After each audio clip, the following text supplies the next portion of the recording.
Oh, I wish this message can go far. You must understand the many dimensions on which we interact with God. Child of God, you're writing. Child of God is how we receive from God. Son of God is how we are anointed by God. There are many people who cannot receive from God again because they have been anointed by God. There's some people who cannot receive from God again. The last time they received from God was just before they were heavily anointed. The moment they became heavily anointed, they were unable to receive. Child is how we receive. Son is how we are endued. It's the posture for being endued with power.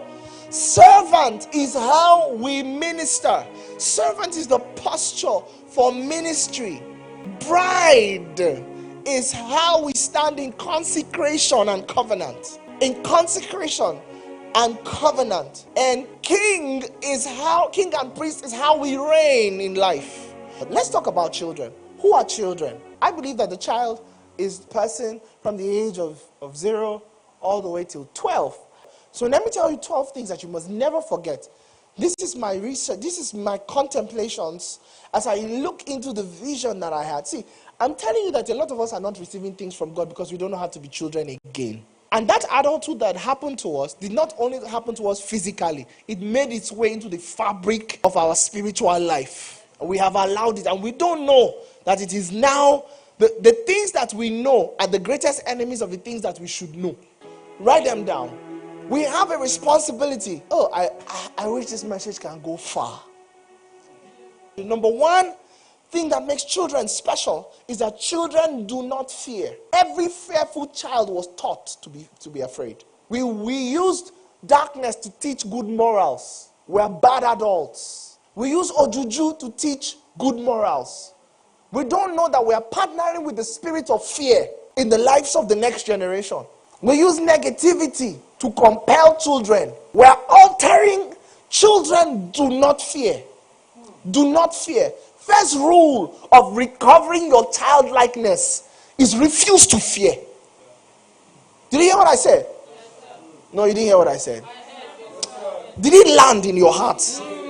Refuse to fear. There's a way fear sends your messages and your messengers back to heaven and causes you to not receive what God sends to you. Number two, children have more imagination than memory. Adults have more memory than imagination. Children don't use their minds for memory. They use their minds for imagination. That's why they are always enraptured with cartoon. Because there's nothing to memorize with cartoon, but there's everything to imagine. In cartoons, people who should be walking on the streets are flying.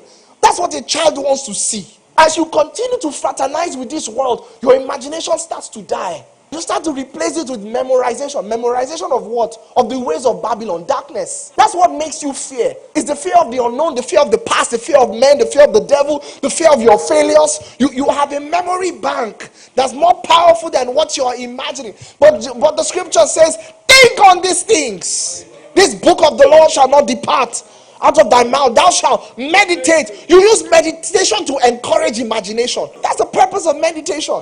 Look at me and hear me good. Wherever you're listening across the world, your imagination is your creative ability. We need to go back to being people who have more imagination than we have memory. We are falling into memory. We live our lives, our choices come out from our memories. Memories of what they said, memories of what they did, memories of what is in the news, memories of bad experiences. And you know the problem with the memory of the fallen man? It only saves bad stuff.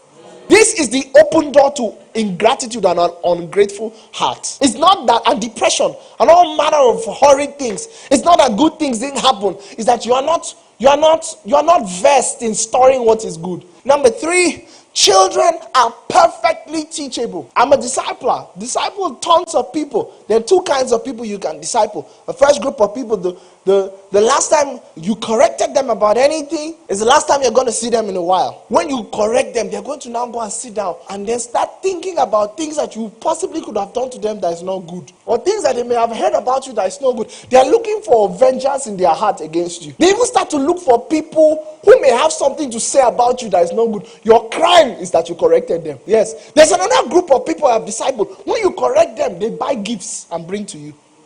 Thank you for correcting me. Children are perfectly teachable. Let's go on. Children have no knowledge of evil. It's good to protect children from things that can harm them. But what's important is you must tell them why you're telling them to stop. A child is approaching a socket that has live wires. Beyond just saying, don't go there, stop. You see, there's a way you can tell that child, you can deny him access to that thing that gives him knowledge of evil. There's a way you can deny him access about it that makes him more safe with you. And it's really about why you said not to go there. You can tell a child not to touch something that has live wire, and everything you're talking about to the child, or everything you're gesticulating, is how they can die, how it can be over. Do you want to make me and your mother to cry? There's a way you can inform that child about that thing that's dangerous, and what you're encouraging them is safety with your voice.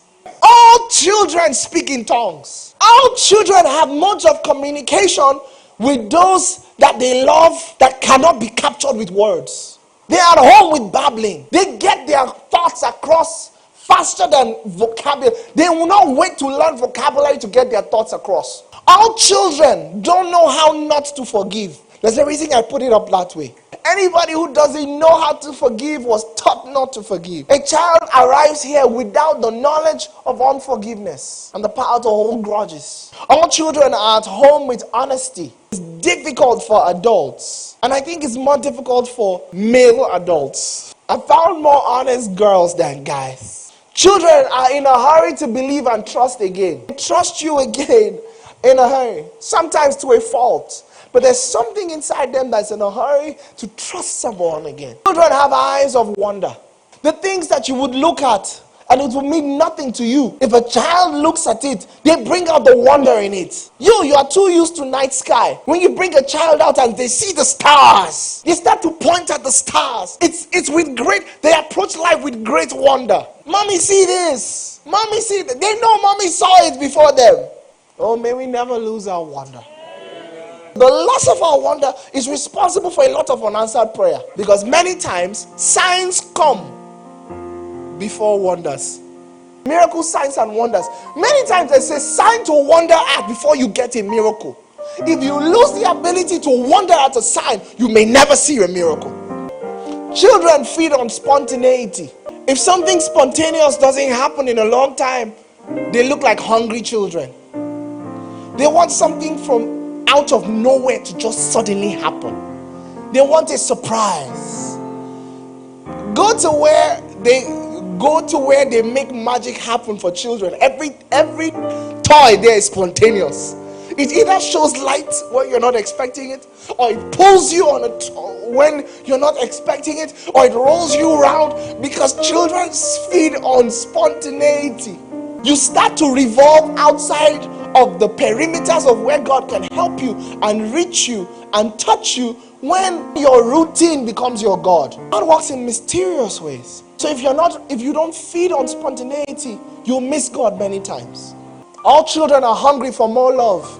You're so out of touch with genuine love. The only time you feel love is when the opposite sex says, I love you. Most of all children are creatures of joy. Warring angels. What they give them that they used to locate you is not your name. What they give them with which they locate you when they are coming, especially the ones that come to fight. The ones that come to fight is a measure of joy. That joy will be instructed to you. When it is instructed to you, it's because it has been punched on their computer. Your harvest is at the mercy of that decibel of joy. If you don't attain that joy, they will enter your environment and still not deliver on their deliverables.